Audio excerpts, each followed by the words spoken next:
আমাদের অনেকেরই শুভাকাঙ্ক্ষী থাকে, আবার অনেক পেছনে শত্রু থাকে, কিন্তু আমি বিশ্বাস করি, আমি দেখেছি হাসিবের কোন শত্রু নেই।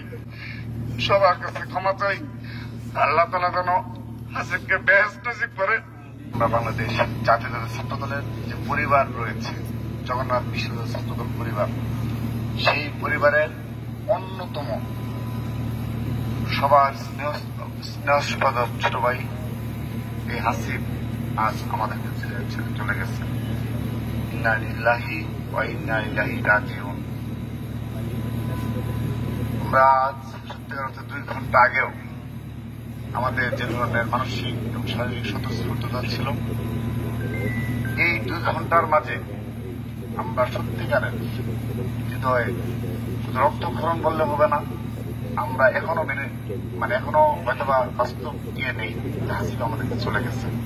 আমি শুধু এটি বলবো, আজকে হাসিব জাস্ট 7:30টার সময় আমাকে কল দিয়েছিল।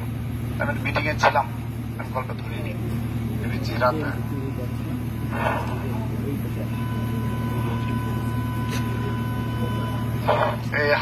এই হাসিব ছিল আমাদের সবার ছোট ভাই।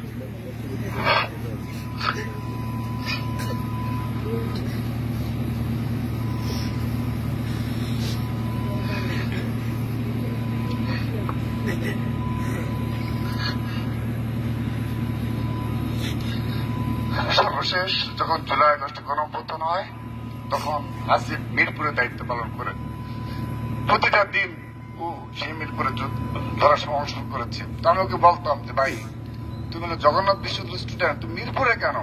তুমি জগন্নাথ বিশ্ববিদ্যালয়ের শাহবাগে এখানে থাকবে। তখন বলতো যে, ভাই আমি যদি এদিকে যাই অ্যারেস্ট হয়ে যাবো, কিন্তু এখানে আমি কি করতেছি ভাই, এটি ভাই সবাই সাক্ষী রয়েছে। তো যখন ভিডিও পাঠাতো, যখন অনলাইনে নেই, তারপরে যখন পাঠাতো, তখন গর্বে মনটা ভরে যেত ছাত্র দলের। তারপর হাসিবের ভাই, যখন আমরা সর্বপ্রথম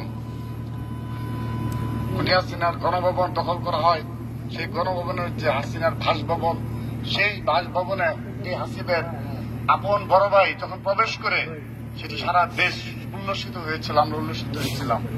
পরবর্তীতে জানলাম সে হাসিবের আপন বড় ভাই। হাসিব প্রতিটা সময় মুহূর্তে এত প্রাউড ফিল করতো যে, ভাই আমার ভাই সর্বপ্রথম ভাই এখানে গিয়ে ভাই দখল করেছে ভাই। তারপর ব্যক্তিগত রাজনৈতিক সব বিষয়ে সবার সাথে, এখানে শুধু আমি প্রেসিডেন্ট হিসেবে নয়, জগন্নাথের এমন কেউ বলতে পারবে না যে হাসিবের সাথে কারো কোনো খারাপ সম্পর্ক। আমরা রাজনীতি করি, আমাদের অনেকেরই শুভাকাঙ্ক্ষী থাকে, আবার অনেক পেছনে শত্রু থাকে, কিন্তু আমি বিশ্বাস করি, আমি দেখেছি হাসিবের কোন শত্রু নেই।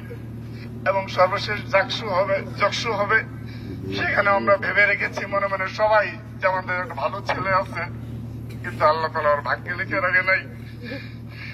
সবার কাছে ক্ষমা চাই, আল্লাহ তাআলা যেন হাসিবকে বেহেশত নসিব করে এবং ওর সুখ শান্ত পরিবারকে মহান রাব্বুল আলামিন ধৈর্য দান করুন।